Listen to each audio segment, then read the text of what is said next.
Bonjour et bienvenue sur La Voix du Parfum. Faire entendre ce qui habituellement se sent, voilà ce que je propose dans ce podcast consacré au parfum. Écouter les fragrances, imaginer les effluves, se laisser porter par la voix et inviter l'ouïe et l'odorat à se donner rendez-vous avec votre imaginaire. Quel programme! Laissez-vous transporter par les parfums et les mots et savourons ensemble cette rencontre avec le parfum au travers d'interviews aussi passionnantes qu'inspirantes.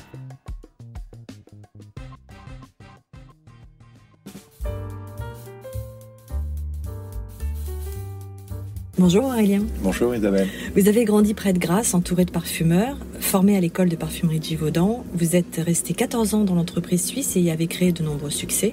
Après un passage chez Firmenich, vous avez rejoint Takasago en 2018 et vous avez lancé votre propre ligne afin de proposer une parfumerie authentique où la matière première naturelle est plus que jamais la base de la création.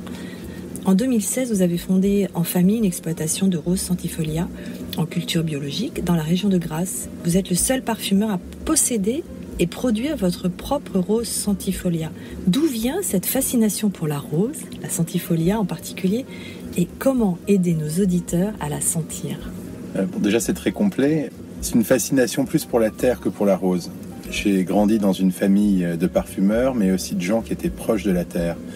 J'ai une mère qui est originaire de la région d'Auvergne, enfin, je dirais Auvergne, c'est plutôt du Bourbonnais, et un père qui est parfumeur, mais qui a grandi aussi dans une famille avec des parents qui cultivaient la rose, le jasmin, la verveine. Et donc mon souvenir qui est lié à la terre, il est celui d'hommes et de personnes qui cultivaient, qui s'occupaient d'ingrédients. Et autant j'aime la beauté des ingrédients, mais j'aime tout autant aussi les gens qui la travaillent. Vous êtes de la 7e génération de cette famille de parfumeurs grassois. C'était une évidence pour vous de rejoindre la parfumerie ou est-ce que vous avez envisagé d'autres métiers?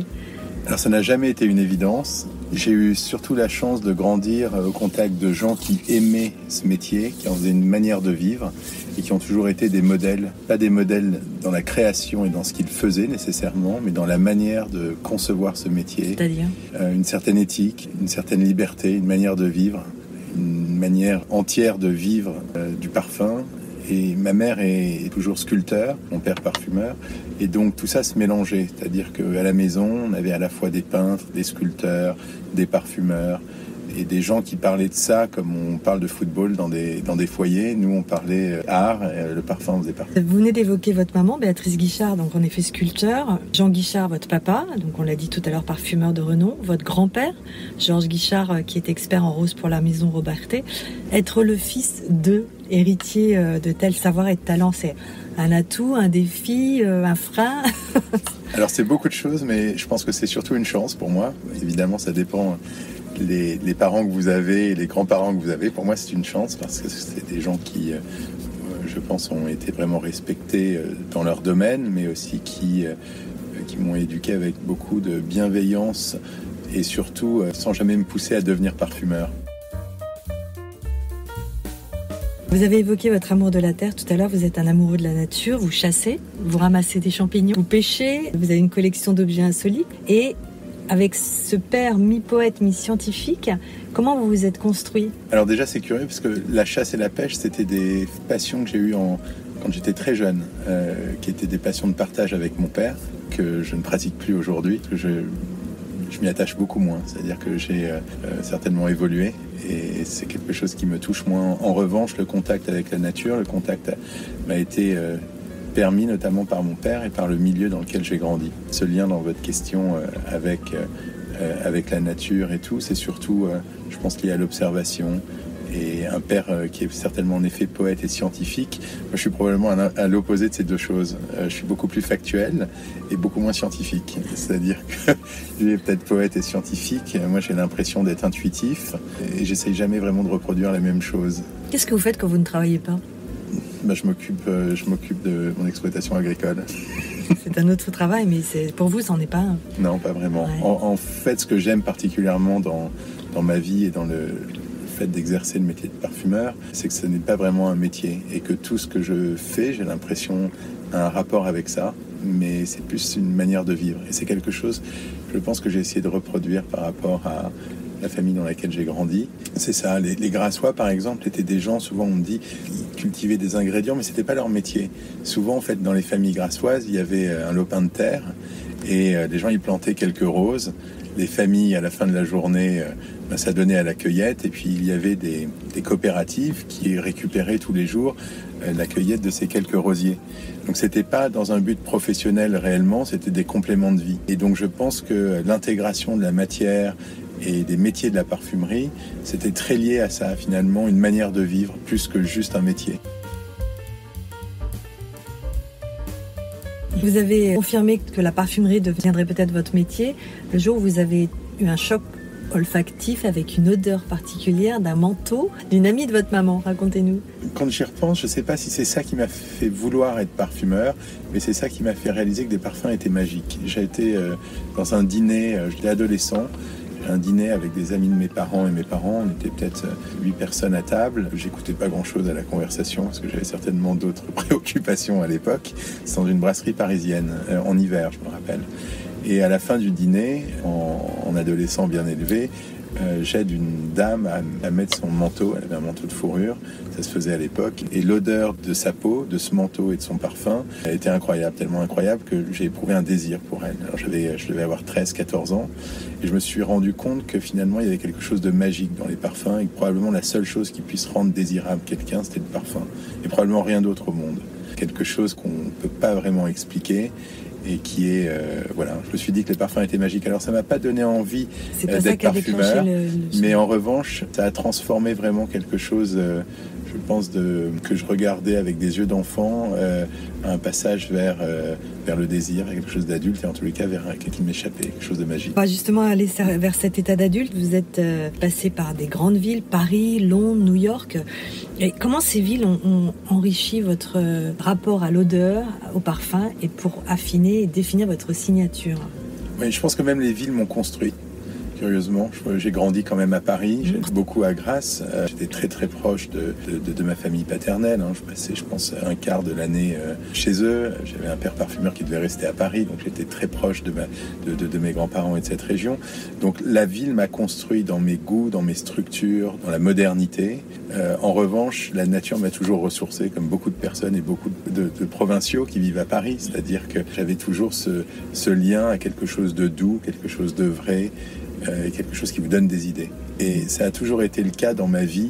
Des inspirations ont toujours été liées à cette douceur, à ce calme qu'on retrouve dans la nature, qui a besoin de s'inscrire dans une forme de modernité, de tension que la ville représente. On parle du décor finalement et de l'environnement dans lequel vous avez grandi et vécu et formé votre nez. Il y a aussi des rencontres qui vous ont marqué. Vous pouvez nous en évoquer quelques-unes? Oui, alors une qui était très importante pour moi, qui a été décisive certainement, ça a été la rencontre avec Jeff Webster qui dirigeait Givaudan aux États-Unis. Lorsque je faisais mes études en Angleterre, c'est lui qui m'a proposé de commencer l'école de parfumerie de Givaudan. Donc Jeff Webster a été pour moi quelqu'un d'extrêmement important parce que c'est quelqu'un qui m'a fait confiance. C'est un des grands dirigeants de la parfumerie, un très grand commercial, facilitateur de business et il dirigeait Givaudan aux États-Unis. Et à la fin d'un stage, je lui ai demandé d'une manière très spontanée, je lui ai dit écoute Jeff, si vous pouviez recommencer votre carrière, est-ce que vous seriez parfumeur ou est-ce que vous seriez commercial? Et il a rigolé, ou dirigeant. Il a rigolé, il m'a dit certainement je serais parfumeur. Et c'est lui qui m'a ouvert les portes de la maison Givaudan et de l'école de parfumerie. Et là, le jour où je suis rentré dans cette école, ma vie a commencé et je me suis dit qu'il y avait un champ des possibles incroyable et la parfumerie a pris toute ma vie. Et puis après, par la suite, le métier de parfumeur, c'est un métier de collaboration. Un métier d'échange. Moi, je serais incapable de le faire seul, je suis pas capable de faire des parfums tout seul. Et dans ces collaborations, il y a évidemment les équipes marketing avec qui vous développez, les couturiers avec lesquels vous travaillez. Et dans les couturiers avec qui j'ai travaillé, il y en a certains qui m'ont vraiment influencé, que ce soit Issey Miyake avec lequel j'ai beaucoup travaillé, Diane von Furstenberg et beaucoup d'autres. J'admirais d'une part leur travail, évidemment, parce que c'est un rêve quand on est parfumeur de travailler avec des gens de talent et de s'inscrire dans des marques qui vous font rêver, mais aussi leur capacité à créer en étant indépendant.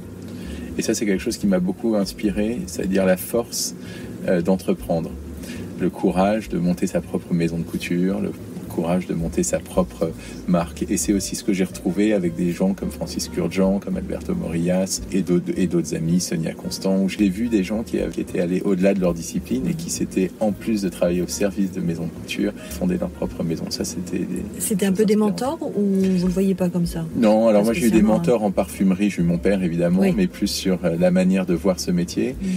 J'ai eu Nathalie Tchetto et Olivier Pêcheux, deux parfumeurs de Givaudan, qui ont été des mentors parce qu'ils m'ont laissé libre. Et je pense qu'aujourd'hui, on est dans un monde où la plus belle des choses, c'est de laisser les jeunes libres, de les permettre d'exister par leurs idées et de les laisser leurs ailes se déployer. C'est deux parfumeurs qui, eux, avaient compris ça et m'ont laissé être ce que je voulais être. Ce que vous êtes aujourd'hui. Parfumeur n'est pas uniquement un métier de formulation, ça vous l'avez vite compris, mais vous dites c'est aussi un métier de goût et d'œil. Que voulez-vous dire? Alors ça, il y a deux personnes qui me l'ont dit. Chantal Ross, avec laquelle j'ai travaillé, et Issey Miyake. Issey Miyake m'avait dit un jour, écoute, si tu as envie de faire, il faut faire à ta manière, sinon il n'y a pas de raison. Et donc oui, il y a une histoire de goût. On est dans ce métier, on n'est pas juste des gens qui formulons, des gens avec des idées, mais des idées qu'on doit partager, et des idées parfois qui nous viennent des autres. Et donc il y a cette histoire de réaliser une idée. Et je pense que l'idée est même plus importante que la réalisation. Et je pense qu'on vit dans un monde aujourd'hui où souvent on valorise trop la réalisation et moins l'idée. C'est en ce sens que vous avez dit, je crois, la traditionnelle pyramide olfactive brouille parfois la création. Oui, c'est-à-dire que je pense que parfois on post-rationalise et on veut expliquer la création en la rationalisant. Or, souvent, elle se fait de manière assez intuitive. Et donc, souvent, quand on fait des parfums, une fois que le parfum est terminé, dans la plupart des maisons, on se dit, bon voilà, quelle est la note de tête, quelle est la note de cœur, quelle est la note de fond. Mais ce qui compte réellement, et ce que les gens appellent des consommateurs, j'aime dire des clients ou des gens qui portent des parfums, ce qui va les intéresser, c'est surtout l'intention olfactive et ce qui a voulu être exprimé. On en vient au contact des ingrédients, des matières premières. Et vous avez travaillé la méthode Jean-Carl. Souvent, on me demande, est-ce qu'il faut avoir un don pour être parfumeur? Et je trouve que la méthode Jean-Carl, c'est un très bon exemple. C'est-à-dire que je ne pense pas qu'il faille un don pour être parfumeur. C'est un peu comme si on demande, est-ce qu'il faut un don pour être peintre? Tout le monde peut être peintre, tout le monde peut être parfumeur. Cette méthode, la méthode Jean-Carl, elle a le mérite d'être extrêmement factuelle. Vous apprenez les matières premières suivant une classification de famille olfactive. Vous apprenez dans un premier temps les matières premières par contraste de famille olfactive, c'est-à-dire qu'on va apprendre une lavande qui est on va dire la note représentative des familles aromatiques, ou agreste, on va prendre le basilic comme étant la note représentative des notes anisées, la vanille pour les notes douces. Et donc toutes ces notes vont être extrêmement différentes, donc faciles à mémoriser, et on va les mémoriser par rapport à nos souvenirs personnels. Évidemment, par différence, on ne va pas confondre un basilic d'une lavande. Et puis dans un second temps, une fois qu'on a appris toutes ces matières premières, on va les apprendre par famille, dans la même famille. Donc sur la note aromatique, par exemple, on va apprendre la lavande et on va apprendre à la différencier d'un lavandin, d'une sauge. C'est des nuances dans la même famille et donc l'enseignement va être plus précis et ça va être par différenciation de matières qu'on va réussir à les reconnaître. Mais ce qui est très intéressant dans cette méthode, qui est la même depuis les années 50, quand ce parfumeur Jean-Carl l'a créé, c'est que la plupart des parfumeurs sont passés par cette méthode. Donc elle est très factuelle, mais elle est aussi très personnelle. C'est-à-dire que la manière de mémoriser est liée à des souvenirs personnels assez souvent. Et je trouve que ce qui est très beau lorsqu'elle est bien faite, bien pratiquée, cette méthode, c'est que c'est une méthode qui est longue. C'est-à-dire qu'on apprend souvent les matières premières sur 2-3 ans. Et souvent les parfumeurs vont vous dire qu'ils continuent à les apprendre durant toute leur carrière. Et donc il y a vraiment ce processus d'apprendre, d'oublier, de réapprendre, de désapprendre. Et je trouve que dans la langue, en général, quand on apprend une langue étrangère, c'est à peu près la même gymnastique. C'est-à-dire qu'on apprend une langue, on oublie des mots. Il y a des mots qu'on apprend par cœur parce qu'on est en cours. Il y en a certains qu'on s'approprie parce qu'ils sont faciles à utiliser, en tout cas ils nous correspondent, et d'autres qu'on oublie et qu'on retrouve à certains moments sur certains sujets. La parfumerie, c'est pareil. Des ingrédients sont des mots que les parfumeurs vont utiliser pour s'exprimer. Et vous dites à propos de cette méthode, c'est l'inverse du fantasme, il faut tout apprendre pour avoir un jour le droit de créer. C'est une quête de liberté, la création. Mais si vous voulez être libre dans la création, il faut maîtriser le plus possible les techniques. Et souvent dans l'art, mais c'est vrai dans la parfumerie, c'est vrai dans la peinture, c'est vrai dans tout, il y a un besoin de maîtrise ultime de la technique pour pouvoir s'en affranchir à un moment et pouvoir exprimer quelque chose de différent et que ce ne soit pas hasardeux. Il y a vraiment cette notion d'extrême rigueur pour pouvoir après s'exprimer de manière complètement libre. Et c'est cette liberté que vous expérimentez et qui vous a aussi poussé à créer la vôtre. Donc après avoir signé plus d'une centaine de jus pour des grandes marques, qu'est-ce qui vous a encouragé, qu'est-ce qui a fait que vous avez créé votre propre marque? C'est en tous les cas pas une ambition. C'est arrivé par une forme de cheminement de vie. C'est-à-dire que j'avais travaillé pendant plus de 15 ans pour différentes maisons. J'ai toujours aimé travailler au service des autres. C'est-à-dire quand je travaille pour une maison de couture, je travaille toujours au service de la maison. Je pense que le parfumeur doit travailler, son rôle, c'est d'être au service des maisons. Et c'est un rôle, moi, que j'ai toujours aimé. Et j'ai toujours aimé le faire. Et puis, au bout de 15 ans, j'avais une quête de faire plus et de revenir aussi. J'avais mes grands-parents arrivés en fin de vie. Dans ma famille, on avait ce savoir-faire lié aux plantes naturelles. Et je me suis assez naturellement dit que c'était le moment de reprendre cette activité. Alors, j'ai pas repris l'activité de mes grands-parents, mais je me suis dit que j'avais envie de fonder une exploitation agricole où justement je pouvais travailler avec des gens qui avaient ce savoir-faire pour devenir le seul parfumeur qui produit ses propres roses centifolia. Donc ça a commencé en 2015, j'ai dû prendre le statut d'agriculteur. Et c'était une manière, j'imagine, de diversifier un peu mon activité, un peu comme certains chefs l'ont fait dans d'autres domaines. Je me suis dit que c'était une manière de revenir à l'essentiel, et en tout cas moi, qui m'apporterait beaucoup de bonheur. Et son nom, très simple, matière première, c'est une affirmation, un parti pris, un slogan, un manifeste, qu'est-ce qu'il y a derrière? Oui, alors en fait j'ai commencé par développer une exploitation agricole indépendante, et c'est en plantant ces roses, en 2016-2017 exactement. Donc chez moi, tout était fait en organique. J'avais juste envie à l'époque d'être le seul parfumeur qui utilisait ses propres ingrédients dans ses parfums pour des maisons de couture. Et puis finalement, au bout d'un an ou deux, je voyais ces rosiers grandir, ils ne produisaient pas encore de fleurs. Et je me suis dit, pourquoi pas fonder une marque, une maison de parfums qui parle de ça. J'ai créé Matière Première, donc à ce moment-là, avec deux associés, Cahus Van Noring et Cédric Meffray, qui sont eux tous les deux aussi du sud de la France. Alors Cahus est finlandais et ses parents vivent à Sanary, et Cédric est tropézien. Et on se retrouvait beaucoup chez moi, souvent. Et on voyait ces plantes grandir et on se disait, mais en fait, il y a quelque chose d'essentiel et simple. Pourquoi est-ce qu'on ne fait pas une marque qui est du champ au flacon? Alors évidemment, on ne produit pas tous nos ingrédients, mais en tout cas avec cette philosophie de rester et de mettre en valeur la beauté d'un ingrédient naturel. Et qu'est-ce que votre rose a de plus que celle des autres? Bon, déjà, je ne suis pas très objectif parce que c'est l'aboutissement d'un rêve pour moi. C'est la plus belle. De cultiver des roses, de les utiliser dans mes parfums et de pouvoir vendre moi-même ces parfums. Ouais. C'est un aboutissement quand je regarde aujourd'hui, quand je pense à 2015, quand je prends le statut d'agriculteur, je me dis pas que tout ça va se passer. Parfois, on planifie pas les choses. Ce qu'elle a de particulier, je pense, c'est cet ancrage dans la modernité et à la fois dans la vérité. Souvent, on me dit, les parfums délivrent pas des promesses. Il y a des gens qui se détournent du parfum parce que c'est des promesses pas tenues. Nous, je pense qu'il y a vraiment cette quête de se dire, on retourne sur quelque chose de vrai.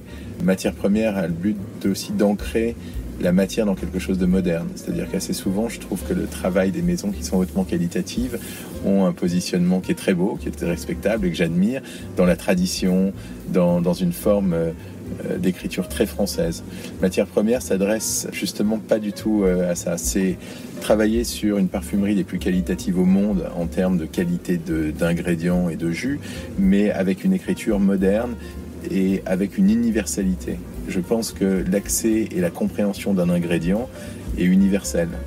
On le voit souvent, on veut vous expliquer que des gens dans certaines régions du monde ont certains goûts. Matière première s'inscrit dans l'inverse. C'est-à-dire qu'à partir du moment où un parfum respecte une matière et que cette matière est travaillée de manière assez simple, une fausse simplicité, bien finalement que vous soyez chinois, australien, sud-américain ou français, vous allez pouvoir l'appréhender de manière équivalente. À l'image de Radical Rose, donc le premier parfum que vous avez créé.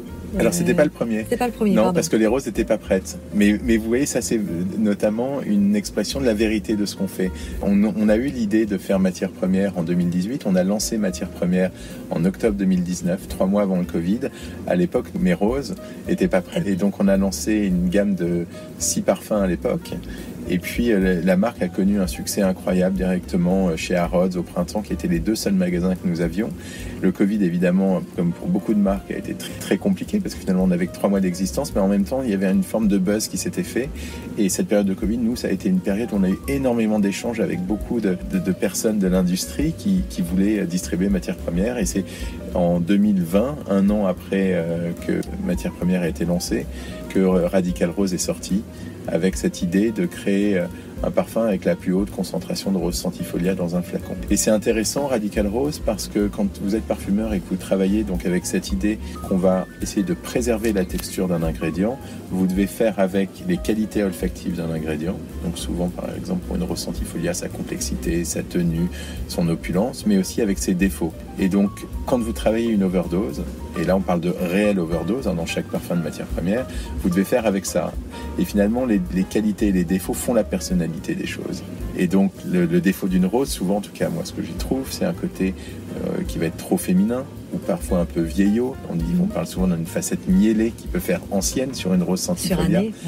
Et donc, du coup, le travail du facettage pour préserver la qualité de la beauté de cet absolu, ça va être de cacher, par exemple, ce côté miellé par des notes boisées. Donc, on travaille avec du patchouli, du cis, parce que ce sont des notes qu'on retrouve lors de la cueillette. Vous avez sur une rose centifolia, lorsque vous faites 1 heure de cueillette, vous avez une résine qui se met sur vos mains. Et cette résine, elle sent le cyste, elle sent presque le patchouli, la terre mouillée. Et on retrouve des notes cohérentes en associant le patchouli et cyste à notre overdose de rose pour cacher le côté miellé en fond.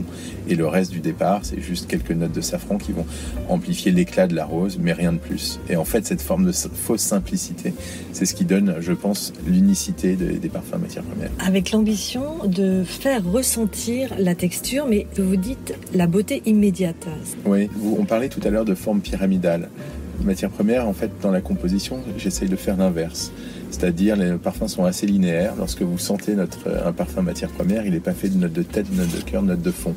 Ce que vous sentez dès le départ, c'est ce que vous allez avoir. Pendant probablement 6-7 heures. On dit que c'est la bonne tenue d'un parfum. Certains durent plus longtemps.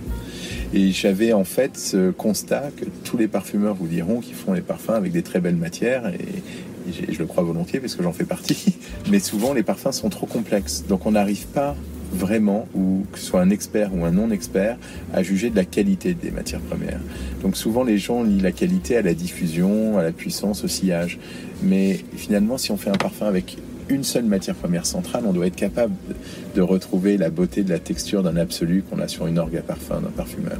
Et donc il y avait cette idée de dire, est-ce que j'arrive à retranscrire la beauté de la matière que j'ai sur mon orgue à parfum sans trop la travestir, juste la sublimer. Quelle est l'autre matière qui vous inspire autant que cette rose dont vous pourriez nous parler pendant des heures ? Tout en fait. La rose m'inspire pas plus que d'autres ingrédients, sincèrement. D'accord. Ce qui m'inspire, c'est le travail qui est fait en amont. Oui. C'est le travail avec des greffeurs. Ma famille a travaillé depuis les années 50 avec les plus grands greffeurs italiens qui venaient s'implanter à Grasse et qui font la plupart des rosiers que vous trouvez dans la région de Grasse. De la même manière, les cueilleurs, on travaille avec des gens depuis 50 ans, des familles. Et donc, il y a ce lien humain qui est très important. Lorsque j'ai participé, j'ai une maigre contribution, mais j'ai quand même participé à l'attribution de l'UNESCO pour Grasse. Moi, c'est quelque chose et c'était à la même époque, qui m'a vraiment plu. C'était cette notion que c'était pas lié à des industries. C'est que finalement, l'art de la parfumerie, c'est lié à des familles, à des choses culturelles. C'est plus que juste une industrie. Et je trouve que c'est important d'essayer de le faire vivre. En tout cas, c'est ce qu'on essaye de faire. Et de transmettre ses savoir-faire, et c'est ce que vous faites aussi. Parlons justement de cette période 2018, avec la reconnaissance au patrimoine immatériel de l'humanité, des savoir-faire liés à la parfumerie, mais aussi votre entrée chez Takasago. Là, on se dit, grand écart entre cette belle marque et puis votre lopin de terre de rose que vous lancez quelques mois plus tard. Donc c'est une démarche créative parallèle, le travail du brief, du travail en équipe, la vie parisienne. Comment vous harmonisez cette vie de parfumeur avec ces deux marques ? Je pense que vous avez presque tout dit en fait, c'est ça. C'est-à-dire comment est-ce qu'on harmonise la modernité de la ville, une vie qui me ressemble. J'ai travaillé longtemps à New York, j'ai beaucoup travaillé à Tokyo avec des collaborations merveilleuses. Je travaille la plupart de mon temps à Paris. Et en même temps, j'ai un ancrage qui est très lié à la terre. Comment est-ce qu'on harmonise ça ? C'est un pied dans la ville, un pied dans la terre. Oui, peut-être à chaque fois qu'on a les pieds en ville, on a la tête, tête dans la nature et inversement. C'est en tous les cas arriver à avoir une proposition olfactive différente. Tout le monde vous dit qu'il y a beaucoup de marques, il y a encore énormément de possibilités olfactives, mais quel est le parti pris ? Nous, notre parti pris, et ce qu'on a vraiment voulu faire, c'est proposer une parfumerie ultra qualitative sur l'ingrédient, mais résolument moderne. comment est-ce qu'on rend le parfum intéressant et la matière intéressante, comment est-ce qu'on crée une marque qui n'est pas une marque agricole, mais qui est une marque, j'ai envie de vous dire, jeune, cool, moderne, quelque chose d'urbain, pas juste fait, pas par jeunisme, par angle de formulation, angle de création, où on peut travailler la matière de manière différente. Depuis vos débuts à 24 ans, vous avez produit beaucoup de parfums. Qu'est-ce qui a changé depuis le lancement du premier parfum, votre premier lancement ? Pas grand-chose en fait, pas grand-chose. Je me rappelle que ma plus grande crainte lorsque j'ai commencé la parfumerie et que j'ai terminé l'école de parfumerie, c'était de me dire, est-ce que je vais réussir à créer au moins un parfum ? Parce que lorsque vous étudiez pendant 3 ans la parfumerie, vous dites, voilà, il faut que ça se transforme en quelque chose de matériel. Et donc, j'avais cette angoisse de me dire, est-ce que je vais réussir à créer un parfum ? Et j'ai eu une chance incroyable parce qu'au bout de 6 mois, j'avais rencontré à la fois Sylvaine Delacourte chez Guerlain, qui m'avait fait signer une Aqua Allegoria au bout de 6 mois, et Marjorie Barbès-Petit, qui m'avait fait Cristal Abadi, qui m'avait José Manuel Albessa, qui m'avait fait signer un parfum pour Nina Ricci, pareil, au bout de 6 mois. Donc, cette angoisse était presque évacuée très tôt dans ma carrière, mais après elle a été toujours en lien avec des collaborations. Et vraiment ces histoires de collaboration, pour moi, c'est essentiel dans mon métier. C'est-à-dire que même Matière Première, c'est pas mon histoire. C'est une histoire collective que je partage avec mes associés, mais aussi avec la vingtaine de personnes qui travaillent pour Matière Première aujourd'hui.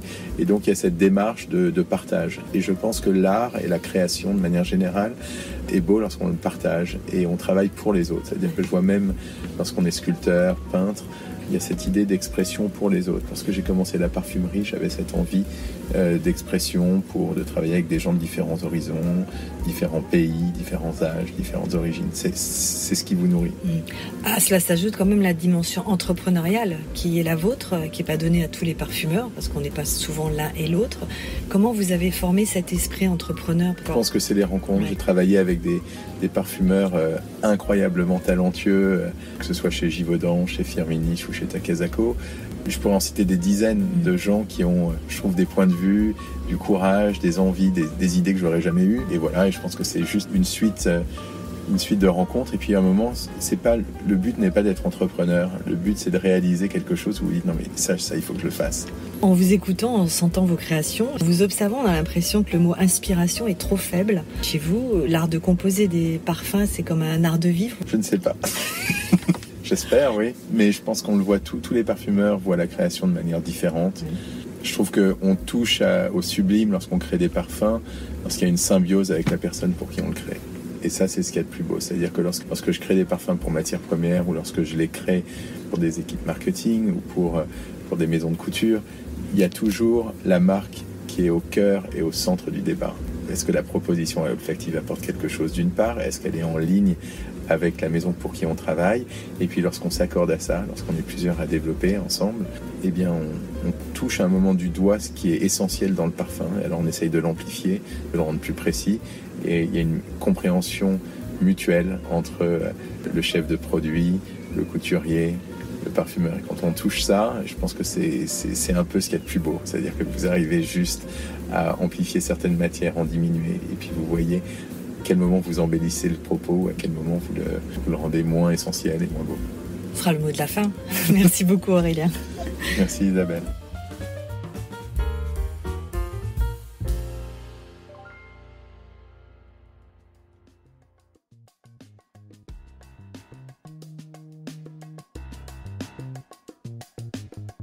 Merci de nous avoir suivis sur La Voix du Parfum. N'hésitez pas à liker, commenter, partager et à vous abonner. On se retrouve très bientôt pour une autre interview ou lors d'une échappée belle sur La Voix du Parfum, le podcast.